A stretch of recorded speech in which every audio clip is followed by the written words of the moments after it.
Sean bienvenidos a la Psicología del Futuro, un canal de la Facultad de Psicología de la Universidad Nacional Mayor de San Marcos. Hoy presentaremos la Psicología del Razonamiento, del curso Procesos Cognitivos 2, a cargo del magíster José Moisés Chávez Zamora.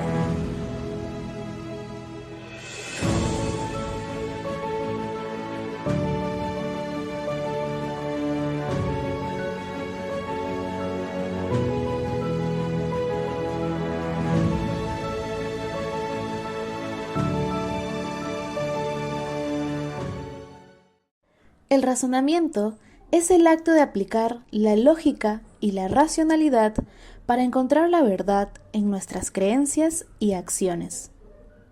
Aristóteles.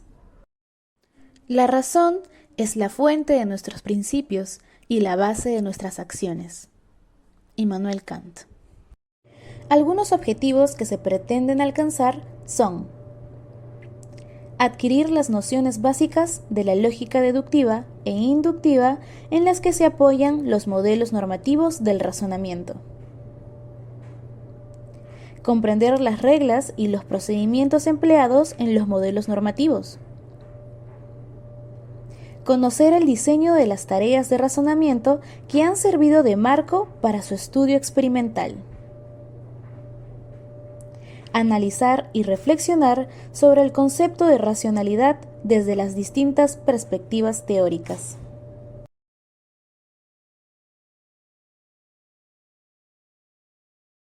El razonamiento es uno de los procesos cognitivos básicos por medio del cual utilizamos y aplicamos nuestro conocimiento. Sin la posibilidad de hacer inferencias, nos veríamos obligados a depender de un conocimiento específico y puntual para cada una de las situaciones a las que nos enfrentamos. Por ejemplo, si en una conversación cotidiana un compañero de trabajo nos comenta que su hijo de 8 años es más alto que su sobrino de 9, pero más bajo que su hija de 7 años. Podemos hacer sin esfuerzo las siguientes inferencias. 1. Su hijo y su hija son más altos que su sobrino. 2. Su hija de 7 años es la más alta de los tres. 3. Su sobrino de 9 años es el más bajo de los tres. Todas estas inferencias se pueden hacer sin conocer puntualmente a los hijos y al sobrino de nuestro compañero, y sin necesidad de que éste las formule explícitamente. Por lo tanto, podemos decir que el razonamiento permite pasar de una información a otra. En general, las investigaciones psicológicas sobre el proceso de razonamiento han diseñado sus tareas experimentales de acuerdo con la formalización y el concepto de validez del análisis lógico. Así, es habitual encontrar que estas tareas comprenden premisas y conclusiones que tienen que ser evaluadas por los sujetos con respecto a su consecuencia lógica.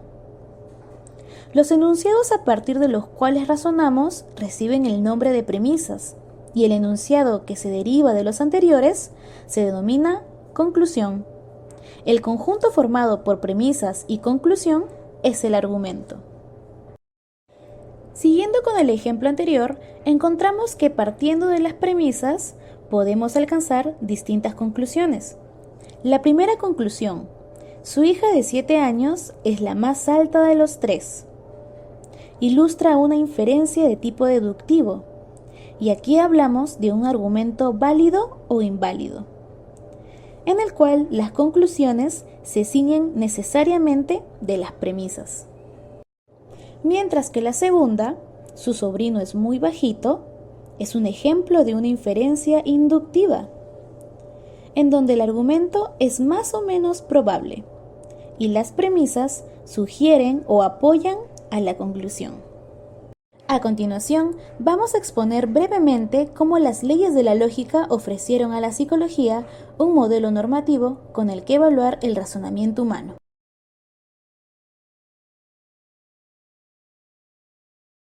Los estudios psicológicos sobre el razonamiento han seguido la distinción habitual de las dos ramas de la lógica estandarizada, sobre el razonamiento deductivo y el razonamiento inductivo. Como hemos mencionado anteriormente, en el razonamiento deductivo se parte de unas premisas para alcanzar una conclusión que se siga necesariamente de las mismas, mientras que en el razonamiento inductivo se alcanza una conclusión que se encuentra más o menos apoyada por las premisas. Por este motivo, el razonamiento deductivo se ha descrito como un procesamiento dirigido hacia abajo, en el sentido de que a partir de lo general se llega a lo particular, y el razonamiento inductivo como un procesamiento hacia arriba, en el que se llega a lo general a partir de lo particular.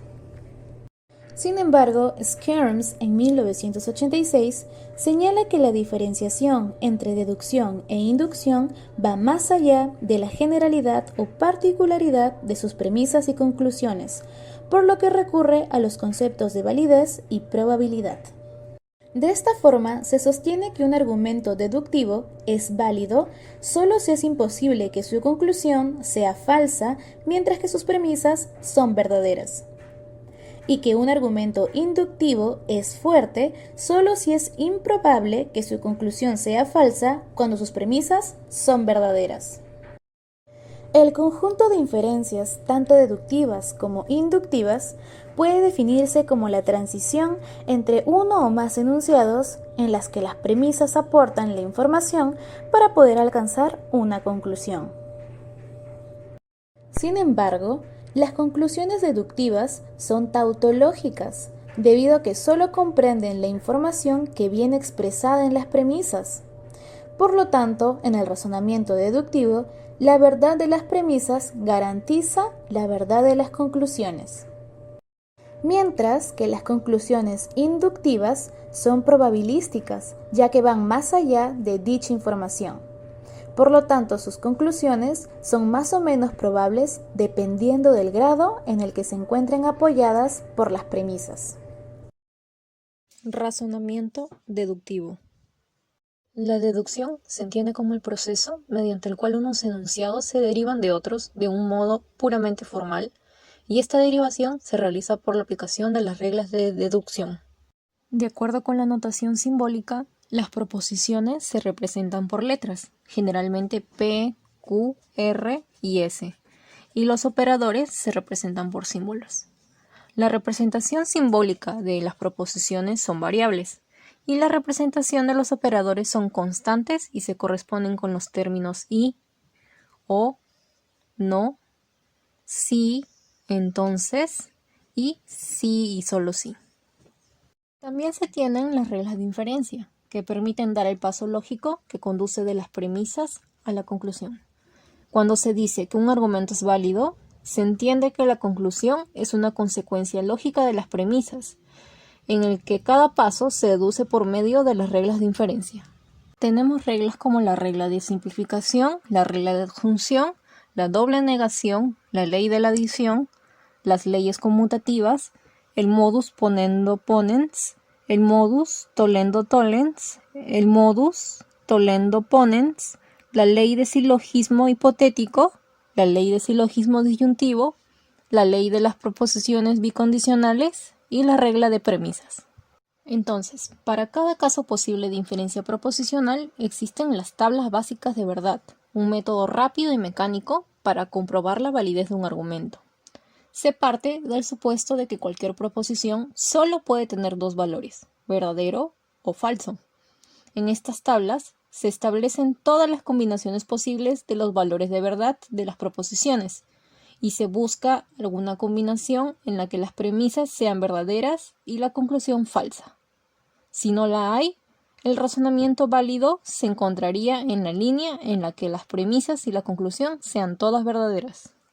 Además de ello, también tenemos el cálculo de predicados, que permite analizar esta estructura interna descomponiendo una proposición en términos, que es una expresión con la que se nombra un único objeto, y predicados, que es aquello que se dice sobre los términos. En el cálculo de predicados también se distingue entre términos generales y específicos. La cuantificación de la generalidad puede ser universal o existencial. El cuantificador universal se corresponde con expresiones como todo, cualquiera, para cada X, para todo X, y el cuantificador existencial con algún, algunos o algunas. La simbolización para el cuantificador universal es una A invertida y para el cuantificador existencial una E invertida. El razonamiento en el cálculo de predicados consiste en eliminar los cuantificadores para aplicar las reglas de inferencia sobre las proposiciones y volver a introducir los cuantificadores cuando sean necesarios. La regla de especificación universal permite sustituir el cuantificador universal por cualquier término, dado que si la proposición es cierta para todo, también lo es para cualquier término específico. Las investigaciones psicológicas sobre el razonamiento deductivo han diseñado tareas experimentales que se ajustan a los argumentos y al análisis lógico. Se pide a los sujetos que decidan si una conclusión se sigue necesariamente de las premisas o que elijan la conclusión válida entre un conjunto de posibles conclusiones. Las respuestas de los sujetos se consideran correctas o incorrectas, de acuerdo con el modelo normativo del análisis lógico. Ahora, otro tipo de razonamiento es el inductivo, el cual se enmarca en el concepto de probabilidad. En este razonamiento se asume la regularidad de los fenómenos observados con el fin de predecir hechos conocidos o por conocer. Un argumento inductivo es más fuerte si sus premisas son verdaderas y si es improbable que su conclusión sea falsa. La probabilidad de las premisas y conclusiones se conoce como probabilidad epistémica. El problema de la inducción se centra en determinar por qué se validan los juicios sobre casos futuros o desconocidos. A modo de solución se fundamenta que el razonamiento inductivo se basa en la ley de uniformidad de la naturaleza, en la que algunos acontecimientos del futuro son similares a los del pasado. No obstante, ello no se cumple en todos los casos. Por ello, la formulación de reglas de la inducción se presenta como una tarea más difícil que la deducción, puesto que, en este caso, no solo se trata de validez o no, sino en la medición de la fuerza de un argumento. La lógica inductiva se centra en las pruebas para medir la probabilidad inductiva de los argumentos y en las reglas para construir argumentos inductivos fuertes, siendo el análisis de la causalidad y el cálculo de probabilidades avances hacia el desarrollo de este, pues el conocer las causas te permite un control de los efectos. A continuación se exponen los 6 principios por los que se rigen las condiciones necesarias y suficientes.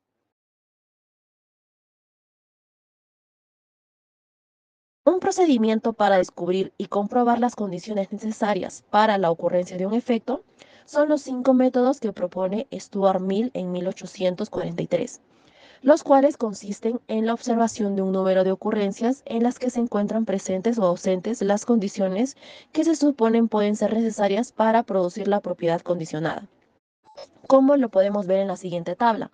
A partir de este método directo de concordancia, se eliminan aquellas propiedades condicionantes que son ausentes ante la presencia del fenómeno, considerando como propiedad condicionante A la C. Por otro lado, también se ubica al método inverso, en donde se eliminan las propiedades condicionantes que estén presentes ante la ausencia del fenómeno. En la siguiente tabla se aprecia que la propiedad condicionante es D. El método de diferencia también se usa para identificar las condiciones suficientes, pero cuando las propiedades condicionantes se encuentran presentes en una ocurrencia determinada, como en la siguiente tabla la propiedad condicionante es D. Sin embargo, cabe destacar que esta ocurrencia determinada puede que no se logre identificar en una única condición, requiriéndose de más observaciones. El método combinado se usa para identificar las condiciones que son suficientes como necesarias, enfrascando al doble método de concordancia, que combina el método directo e inverso de concordancia, presente en la siguiente tabla, donde la propiedad condicionante es C, y un método conjunto que combina el método directo de concordancia y el método de diferencia de Mill, expuesta en la tabla, donde la propiedad condicionante también es C. Todos los métodos se pueden emplear en propiedades condicionantes simples. Además, todos cumplen 2 principios de eliminación. Uno es que una condición necesaria del efecto no puede estar ausente cuando el efecto está presente. 2. Una condición suficiente del efecto no puede estar presente cuando el efecto esté ausente. Un ejemplo práctico de los métodos de Mill es cuando un huésped presenta síntomas de intoxicación en un hotel. Como observamos en la tabla, se establecen los alimentos ingeridos o no por 4 huéspedes sin intoxicación.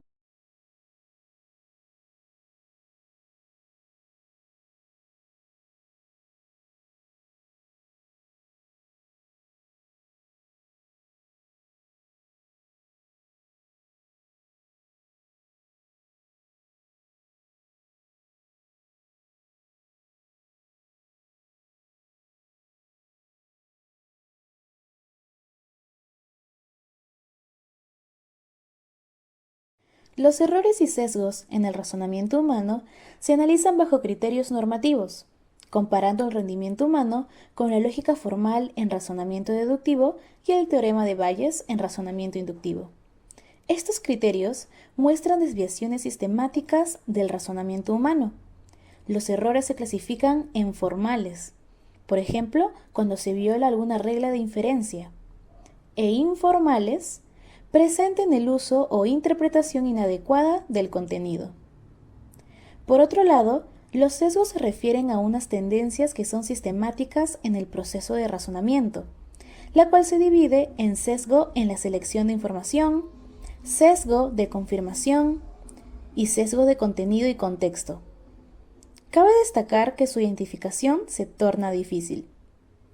Por tanto, hemos preferido tratar el tema de los sesgos en función del carácter externo o interno de los factores que inducen al error. Por factores externos, ubicamos a la información que es irrelevante para el razonamiento y que se encuentra vinculado con el impacto que ejerce la propia presentación de esta información. Por factores internos, se refiere a las restricciones estructurales del sistema de procesamiento, al sistema de creencias en general y a la tendencia hacia la confirmación. Exploremos los factores externos que influyen en cómo procesamos la información. Vamos a empezar. Imaginemos que el cerebro humano es como una computadora procesando información. Sin embargo, a diferencia de las máquinas, nuestro cerebro tiene limitaciones cognitivas, como la capacidad de memoria y los recursos de procesamiento. Cuando enfrentamos una gran cantidad de información, debemos seleccionar lo que es relevante. Esta selección puede llevar a errores sistemáticos, conocidos como sesgos. Un factor importante es la prominencia de la información. En publicidad, por ejemplo, se utilizan modelos atractivos o celebridades para captar nuestra atención, aunque no tenga que ver con el producto en sí. También se utilizan números o tradiciones para influir en nuestra percepción. La mayoría de las personas pueden seguir tendencias simplemente porque es popular o tradicional, sin cuestionar la validez de los argumentos. La emocionalidad juega un papel crucial. Información que despierta fuertes emociones como alegría, tristeza o miedo tiende a captar más nuestra atención y puede influir en nuestras decisiones de manera desproporcionada. La concreción de datos se refiere a la especificidad y claridad de la información. Datos concretos y específicos son más fáciles de entender y recordar, por lo que tienen mayor impacto en nuestro procesamiento de información. La familiaridad es otro factor importante. Información o productos que nos resultan familiares tienden a ser más fácilmente aceptados y recordados, influenciando nuestras decisiones de manera significativa. La proximidad temporal y espacial también afecta cómo procesamos la información. Eventos recientes o cercanos a nosotros tienden a ser más relevantes y a captar más nuestra atención que aquellos que ocurrieron hace mucho tiempo o en lugares lejanos. La fuente de información es otro factor clave. A menudo aceptamos o rechazamos argumentos basándonos en la credibilidad de quien los presenta, lo que se conoce como argumentum ad hominem. Existen errores sistemáticos debido a la estructura de los problemas. Por ejemplo, en los silogismos categóricos, el efecto atmósfera muestra que la cantidad y la polaridad de las premisas influyen en las conclusiones. Finalmente tenemos el sesgo de emparejamiento, especialmente en el razonamiento condicional, En la tarea de selección de Watson, las personas tienden a elegir las tarjetas que coinciden con los términos del enunciado condicional, mostrando una preferencia por la información positiva y dificultades con la negación lógica. Estos factores externos son cruciales para entender cómo procesamos la información y los errores que pueden surgir. Factores internos. En primer lugar, tenemos que considerar una restricción estructural propia del sistema de procesamiento de la información. Incluso en el caso de que no se diera la influencia de factores irrelevantes en la selección de la información, existe una limitación asociada con la cantidad de información con la que puede trabajar el sistema. Cuando esta información es abundante, el sistema sobrecarga y la posibilidad de error es mayor. Otro de los aspectos que hay que considerar es que la selección adecuada de la información va a depender de que ésta se encuentre disponible. Esta disponibilidad o accesibilidad de la información fue descrita por Tversky y Kahneman en 1973 para los juicios en los que se pide la estimación de frecuencias. En uno de los tantos experimentos que hicieron, los autores presentaron dos listas con la misma cantidad de nombres de personas famosas y de personas anónimas. Cuando se preguntaba sobre la frecuencia de los nombres, se encontró que los sujetos juzgaban como más frecuentes los nombres de los famosos que los nombres anónimos. Los nombres conocidos eran más fáciles de recordar, y al poder recordar un número mayor de nombres familiares, los sujetos consideraban que estos eran los más frecuentes. En el caso de la disponibilidad, hemos visto que si la información que es relevante no se puede recuperar fácilmente, entonces los sujetos pueden cometer errores. Sin embargo, el hecho de tener disponible la información tampoco garantiza que los sujetos la seleccionen. Para ilustrar este punto, podemos mencionar un problema ya clásico conocido como el problema de los taxis. En este problema se pide a los sujetos que juzguen cuál de las dos compañías de taxis pudo haber estado involucrada en un accidente ante la siguiente situación. En una gran ciudad hay dos compañías de taxis con distintos colores, taxis azules y taxis verdes. Un 85% son taxis azules y un 15% son taxis verdes. Hubo un accidente y el taxi se dio a la fuga. Un testigo asegura que el coche era un taxi verde. En una prueba de memoria se encuentra que el testigo puede recordar correctamente el color de los coches en el 80% de los casos y que se equivoca en el otro 20%. En esa tarea se encontró que la mayoría de los sujetos consideran que el responsable del accidente había sido un taxi verde. Sin embargo, con los datos presentados, la probabilidad es mayor para un taxi azul. En este ejemplo podemos ver que a pesar de haber presentado la información que es relevante para resolver el problema, los sujetos se fían más del testimonio que de los datos. Aquí topamos con otro factor que es la relevancia. La información no solo tiene que estar disponible, sino que el sujeto tiene que considerarla relevante para la situación que ha de resolver. Los errores de razonamiento también pueden deberse al propio conocimiento que tienen los sujetos a sus creencias, haciendo que su razonamiento se incline a favor de estas. Es frecuente que los sujetos seleccionen sesgadamente la evidencia a favor de lo que conocen o creen. Este sesgo es más conocido como sesgo de confirmación, ya que pone de manifiesto una tendencia hacia la búsqueda de información que sea consistente con nuestro sistema de creencias, expectativas o hipótesis, y a descartar aquella información que pueda falsarlas. Por ejemplo, se encuentra esa tendencia cuando los sujetos tienen que evaluar el diagnóstico de una enfermedad. En este caso, los sujetos se basan en la diagnosticidad de la prueba para la primera enfermedad hipotética, sin considerar cuál es la probabilidad de que los resultados también sean positivos para el diagnóstico de otras enfermedades. El concepto de racionalidad. La idea de que el ser humano es racional ha estado presente desde que se iniciaron las primeras investigaciones psicológicas sobre el razonamiento. Cuando la psicología se planteó estudiar experimentalmente el razonamiento de los sujetos, se consideró que la lógica era el marco de la referencia adecuado tanto para el diseño de las tareas como para la evaluación del rendimiento. Sin embargo, los resultados experimentales pronto pusieron de manifiesto que los sujetos no siempre se ajustaban al criterio de la racionalidad marcado por la lógica. El análisis de estos resultados mostraba que factores ajenos a los principios lógicos ejercían una fuerte influencia sobre el rendimiento de los sujetos. Estos resultados condujeron a la siguiente pregunta: ¿realmente la racionalidad guiará nuestro comportamiento?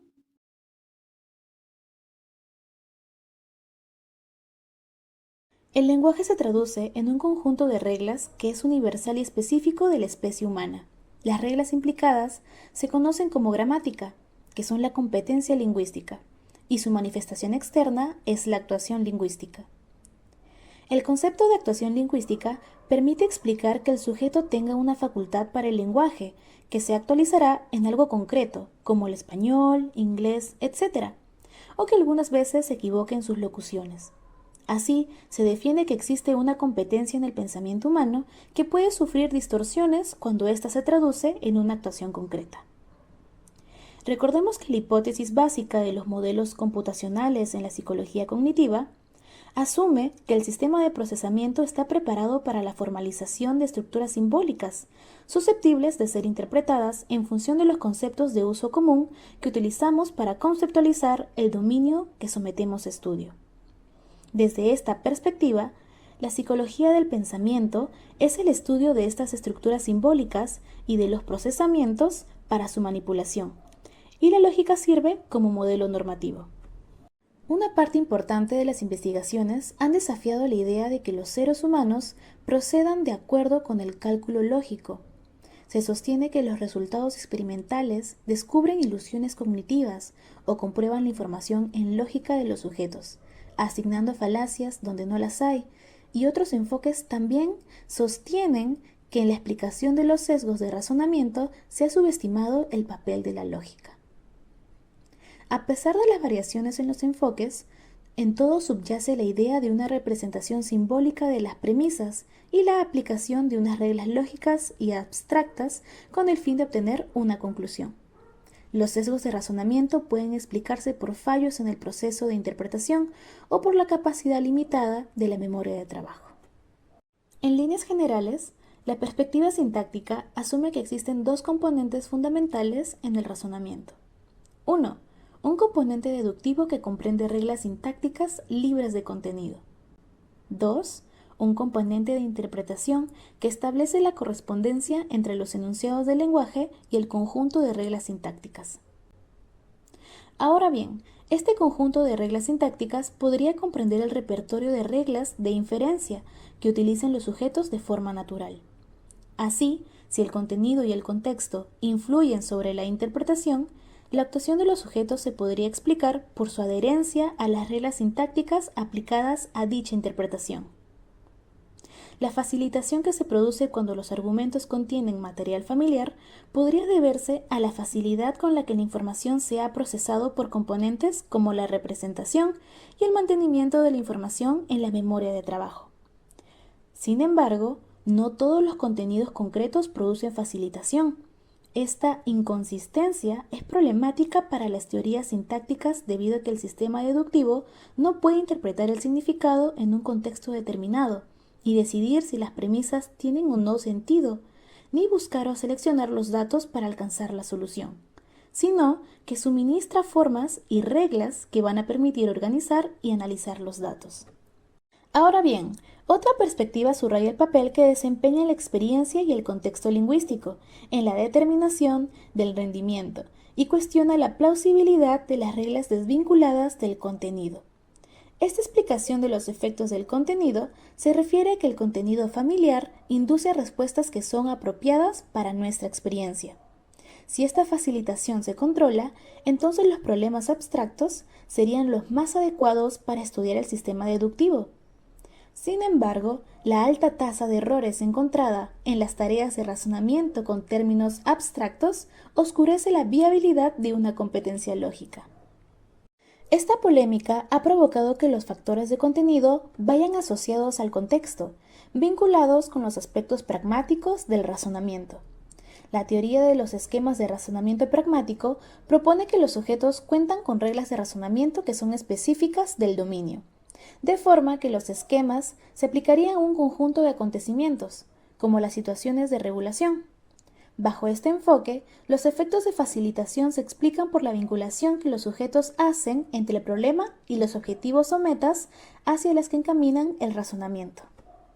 Entonces, la teoría de la competencia lógica supone un sistema lógico hipotético, pero el modelo de competencia no constituye un tipo de teoría que pueda verificarse empíricamente, porque los factores de actuación no se pueden especificar completamente, ya que dependen de las características específicas de la tarea. La situación experimental no garantiza que los sujetos comprendan los requisitos de la validez deductiva, ni que la comprensión de las premisas enunciadas en los argumentos coincida con la del experimentador. Competencia semántica restringida. El enfoque sintáctico presenta dificultades para explicar el razonamiento, lo que ha llevado al desarrollo de modelos semánticos. Dos enfoques principales son el modelo de Erickson, que utiliza diagramas de Euler para representar las premisas y combinar estas representaciones para evaluar o generar conclusiones. También está la teoría de los modelos mentales de Johnson-Laird, que propone que el razonamiento se basa en la construcción de modelos mentales que representan las premisas, es decir, que los sujetos buscan contraejemplos para validar o invalidar conclusiones. La validez se establece cuando no se encuentran modelos alternativos que contradigan la conclusión. Sin embargo, se critica que el enfoque semántico puede ser igualmente formal que el sintáctico, y que la teoría de los modelos mentales también se puede ver como un procedimiento formal de búsqueda semántica. Competencia en la satisfacción de restricciones. Los modelos conexionistas proponen una perspectiva alternativa para comprender el razonamiento, representando el conocimiento como patrones de activación distribuidos en un sistema dinámico con procesamiento paralelo sin manipular símbolos. Estos modelos asumen que el sistema nervioso se compone de componentes funcionales organizados y explican propiedades a partir de características físicas en lugar de estructuras lógicas. El razonamiento emerge de regularidades en la experiencia, y aunque el comportamiento puede describirse por reglas, no hay reglas explícitas en el sistema. En los modelos conexionistas, la activación y la fuerza de conexión explican el comportamiento. Los sujetos razonan ajustando el conocimiento activado con la información nueva para violar el menor número de restricciones posibles. Oxford y Chater sugieren que la teoría de los modelos mentales puede interpretarse mediante procesos de recuperación de memoria en modelos conexionistas. Proponen la coexistencia de dos sistemas de razonamiento, uno rápido e implícito y otro lento y explícito. Stanovich distingue entre sistema 1, rápido y evolucionado, y un sistema 2, que sería lento y demandante de recursos. Slowman sugiere un razonamiento conexionista, rápido, y un razonamiento deliberado basado en reglas. Por otro lado, Evans y Ober proponen dos tipos de racionalidad: personal, que sería eficaz y fiable, e impersonal, que sería basada en teorías normativas. Aunque hay críticas a la teoría de los modelos mentales, algunos sostienen que ambas teorías pueden explicar el razonamiento en diferentes contextos.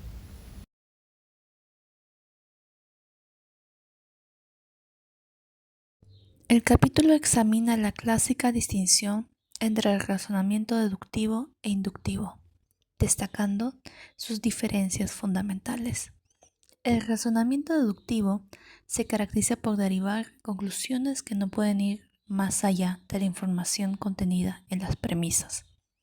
A través de reglas de inferencia lógica, se puede evaluar la validez de los argumentos, sin considerar la veracidad del contenido de las premisas.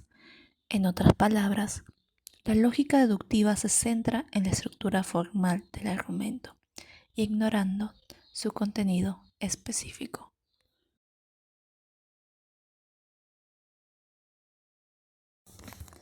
Por otro lado, el razonamiento inductivo permite que las conclusiones vayan más allá de las premisas, basándose en la probabilidad.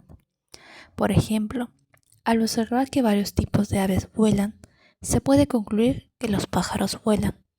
Sin embargo, esta generalización no puede garantizarse como válida, solo como probable, dependiendo del número y la variabilidad de las observaciones. Para el razonamiento inductivo, el modelo normativo más utilizado es el teorema de Bayes, que proporciona una base para calcular la probabilidad de las conclusiones. En el ámbito de la psicología cognitiva, se diferencia entre conocimiento declarativo y procedimental. El conocimiento declarativo comprende conceptos, datos y relaciones, mientras que el conocimiento procedimental se refiere al proceso de manipulación de esta información. El razonamiento basado en modelos normativos lógicos es una forma de conocimiento procedimental, explicando cómo se procesa la información.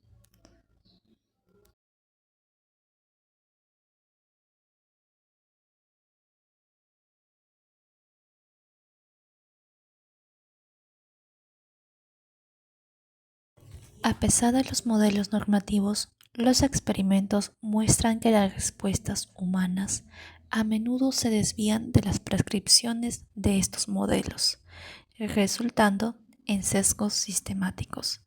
Estos sesgos pueden ser causados por factores externos, como información irrelevante, o internos, como limitaciones de la memoria de trabajo y sistemas de creencias. Es importante reconocer que la distinción entre factores internos y externos no siempre es clara, ya que están en constante interacción.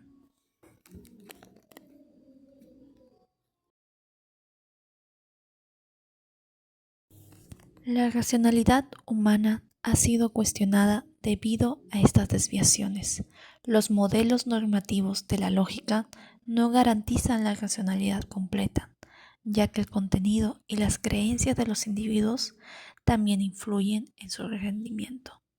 Existen diversas teorías sobre el razonamiento, clasificada en 4 tipos principales: modelos sintácticos basados en reglas lógicas, modelos semánticos que utilizan modelos mentales, modelos conexionistas que representan el conocimiento y modelos híbridos que combinan enfoques conexionistas y simbólicos. En general, el capítulo subraya que la racionalidad humana no puede entenderse únicamente a través de principios lógicos abstractos. La interacción entre el contenido del razonamiento y el sistema de creencias es crucial. Por lo tanto, la racionalidad debe ser vista como una competencia cognitiva restringida, que depende tanto de la interpretación del contenido como de los procedimientos para manipular dicha interpretación. Esta complejidad hace que la racionalidad humana sea un tema debatido, sin un consenso teórico definitivo sobre cómo operan estos procesos de razonamiento.